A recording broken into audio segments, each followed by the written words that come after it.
বিসমিল্লাহ রহমানুর রহিম। আমি জাফর সরকার, সাবেক সেনা সদস্য, কাতার থেকে। একটি কথা বলতে চাই সারা বাংলাদেশ নিয়ে। মরার উপরে খাড়ার গাটা কথা আছে। সারা বাংলাদেশের যেই ভারতীয় বন্যার পানির কারণে আজকে আমাদের বাংলাদেশের যে মানুষের দুর্দশা, তারই পাশাপাশি আমাদের বাংলাদেশের যে সাবেক প্রধানমন্ত্রী শেখ হাসিনা যে খুন গুম বাংলাদেশে করে গেছে, তার বহিঃপ্রকাশ কিভাবে বলবো। এই পর্যন্ত আমরা যতটুকু নিউজ এখন পাচ্ছি, আমি আগেই বলেছিলাম যে হাজার হাজার শিক্ষার্থীকে তারা খুন গুম করেছে, নির্বিচারে ব্রাশ ফায়ার করেছে এবং গণকবর দিয়েছে। এখন আমরা এই পর্যন্ত আমরা খবর পেয়েছি, এখন পর্যন্ত 11,000 শিক্ষার্থী এখন পর্যন্ত নিখোঁজ। তার পরিবার জানে না তাদের শিক্ষার্থীরা, তাদের ছেলেমেয়েরা এখন কোথায়। এখন পর্যন্ত সারা বাংলাদেশের প্রায় 300 জন শিক্ষার্থী অন্ধত্ব বুক করছে, তাদের দু চোখে দেখতে পাচ্ছে না। এবং প্রায় 35,000 শিক্ষার্থী এখনও বিভিন্ন চিকিৎসাধীন আছেন এবং তারা মমস্য পর্যায়েও আছেন। প্রতিদিন 1-2 জন 3 জন করে লোক মারা যাচ্ছে বিভিন্ন হসপিটালে যারা ভর্তি আছে। এবং আপনারা জানেন বৈষম্য বিরোধী কোঠা আন্দোলনকে কেন্দ্র করে যখন তারা নিহত হচ্ছিলেন বিভিন্ন হসপিটালে যখন গিয়েছিল, তখন ডাক্তাররা কিন্তু যখন জানতে পারছে তারা ছাত্র, তাদের কিন্তু চিকিৎসা তারা পরিপূর্ণ করতে দেয় নাই এবং তারা বাধা সম্মুখীন করেছিল। তো ডাক্তাররা এগুলো সবই শেখ হাসিনার অধীনস্থ ছিল এবং শেখ হাসিনার দুয়ার আশীর্বাদে তারা বড় বড় ডাক্তার বিভিন্ন জায়গার দায়িত্বপ্রাপ্ত হয়েছিলেন। যখনই শেখ হাসিনার বিরুদ্ধে তারা সংগ্রাম আন্দোলন করলো, যখন তারা নিহত হচ্ছে, তখন তারা সুচিকিৎসা কিন্তু বাংলাদেশে তারা পায় নাই। তারপরে অতিরিক্ত চাপের কারণে তারা বিভিন্ন হসপিটালে ভর্তি হয়েছে এবং হসপিটালেও তারা প্রচুর পরিমাণ ছাত্রছাত্রী নিহত হয়েছে। আপনারা জানেন আমাদের বাংলাদেশের ডাক্তারদের নৈতিক চরিত্র কিন্তু এত ভালো না। শতকরা 95% ডাক্তার খুবই একটা বাজে চরিত্র এবং 5% ডাক্তার মানবিক ডাক্তার আছে। আমি সবাইকে ডালাওভাবে বলতে চাই না, কারণ 5% ডাক্তার ভালো আর বাকি 95% ডাক্তার কালপিট। আপনারা জানেন রুগী যদি ডাক্তারের কাছে যা কত বড় বড় প্রেসক্রিপশন দিয়ে দেয়, এখান থেকে ওষুধ নিতে হবে, ওইখান থেকে ট্রিটমেন্ট করতে হবে, ওইখান থেকে চেক আপ করতে হবে, আবার ওইখান থেকে আবার তারা কমিশন খাবে। এই ডাক্তার এই ওষুধ লিখে দিলে তারা টিভি পাবে, ফ্রিজ পাবে, বিভিন্ন কোম্পানির সাথে তাদের লিয়াজও থাকে যাতে ওষুধগুলো ডিস্ট্রিবিউট করতে পারে, রুগীকে দিতে পারে। আমাদের বাংলাদেশের ডাক্তার হচ্ছে এরকম, অথচ বিদেশে ডাক্তার এবং বিদেশে ওষুধ বিতরণ কিন্তু অন্য সিস্টেমে হয়। কিন্তু বাংলাদেশের যে যাকে বেশি পয়সা দিবে ওই ডাক্তার ওই কোম্পানির ওষুধই তারা প্রেসক্রিপশন করবে।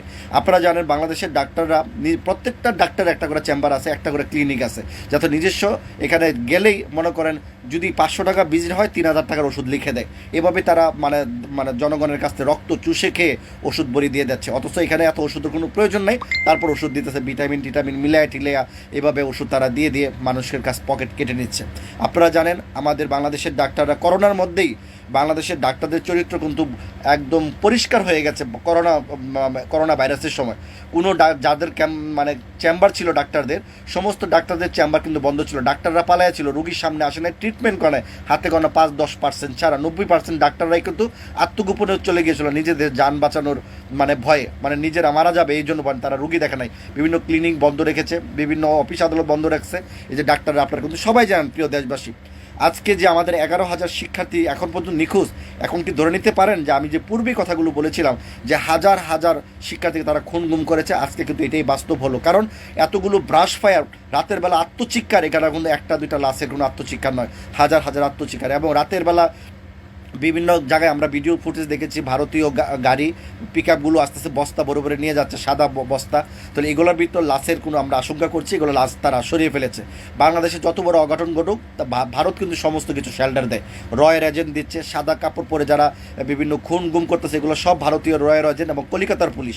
আপনারা দেখবেন কলিকাতার পুলিশের ড্রেস কিন্তু সাদা, আর এখানেও তারা সাদা ড্রেস ব্যবহার করেছে বিভিন্ন যাদেরকে খুন গুম করার জন্য হাইজ্যাক করে নিয়ে গেছে, সব সাদা পোশাক। এটা তাতে একটা সিগনাল, যাতে সাদা পোশাক এগুলা কলিকাতার ভারতীয় লোক, এগুলো যাতে আমাদের দেশে প্রশাসন তারা চিনতে পারে, সেজন্য তাদেরকে ধরা যাবে না। এরকম তাদের একটা নেটওয়ার্ক থাকতে কি বলবো, এটা একটা পাচওয়ার্ড তাদের জন্য, যে তাদের এই পাচওয়ার্ডের লোক এই ধরনের পোশাকে তারা বিভিন্ন জনগণের বা বিভিন্ন নেতাকর্মীদেরকে ক্ষতি করছে। এটা তাদের জন্য অ্যালাউ হয়ে গেছে, তাদেরকে বাধা দেওয়া যাবে না। তো আমি বাংলাদেশের ডাক্তারদেরকে বলতে চাই, আপনারা যারা আমাদের শিক্ষার্থীকে ভালোভাবে ট্রিটমেন্ট দিচ্ছেন না, এগুলো কিন্তু প্রথম থেকে আমরা জানতে পারছি, কিন্তু এখন পর্যন্ত বিনা চিকিৎসায় যেসব ছেলেরা মারা যাচ্ছে, এখনও পর্যন্ত মারাই যাচ্ছে, তাদেরকে সুচিকিৎসা দিন। এখনও আল্লাহ রাসূলের দোয়াই লাগে, আপনারা মানবিক হন, আর কত কসাইগিরি করবেন। আর যেসব শিক্ষার্থীরা এই পর্যন্ত মারা গিয়েছে তাদের রুহের মাগফিরাত কামনা করছি, এবং যারা জীবিত আছে অন্ধত্ব লাভ করেছে, যে যারা প্রায় 300 শিক্ষার্থী অন্ধত্ব লাভ করেছে, তাদেরকে আমরা সরকারকে বলবো তারা উন্নত মানের চিকিৎসা দিয়ে তাদের চক্ষু ট্রান্সফার করা হোক এবং চক্ষু যেন তাদের ঠিক করে দেওয়া হোক। এবং যারা পঙ্গুত্বকরণ হয়েছে, হাত পাও কাটা হয়েছে, বিভিন্ন শরীরের অঙ্গ প্রত্যঙ্গ হারিয়েছে, এবং তাদেরকে যেন, তারা সবাই শিক্ষিত, বাংলাদেশের বিভিন্ন রাষ্ট্রীয় দপ্তরে, সেক্টরে এবং যে যেখানে মানে নিয়োগ দেওয়া যায় সেখানে যেন তাদেরকে সরকারি চাকরি দিয়ে তাদের পাশে থাকানো হয়। এটাই আমরা আবদার করছি, এবং কোনো ক্রমেই শিক্ষার্থীরা যেন অবমূল্যায়ন না পায়। যে শিক্ষার্থীরা আজকে এই বাংলাদেশকে এই পর্যন্ত নিয়ে আসছে, জনগণকে উৎসাহিত করেছে, দেশের মানুষকে উৎসাহিত করেছে এই আন্দোলনকে সংগ্রাম করার জন্য, সমস্ত প্রবাসীরা আমরা তাদের পাশে ছিলাম। আমরা বলছি যারা যেসব শিক্ষার্থীরা আহত আছে তাদেরকে সুচিকিৎসা দিয়ে, উন্নত চিকিৎসা দিয়ে তাদেরকে মুক্ত করতে হবে এবং ভালো করতে হবে, এবং যারা আহত আছে এবং তাদের যারা অঙ্গ প্রত্যঙ্গ হারিয়েছে তাদেরকে যেন উন্নত মানের চিকিৎসা দিয়ে ভালো করে, এবং সরকারের বিভিন্ন দপ্তরে যেন তাদেরকে সরকারি চাকরি যেন প্রদান করা হয়। এবং আমি ডাক্তারদেরকে বলবো আপনারা মানবিক হন।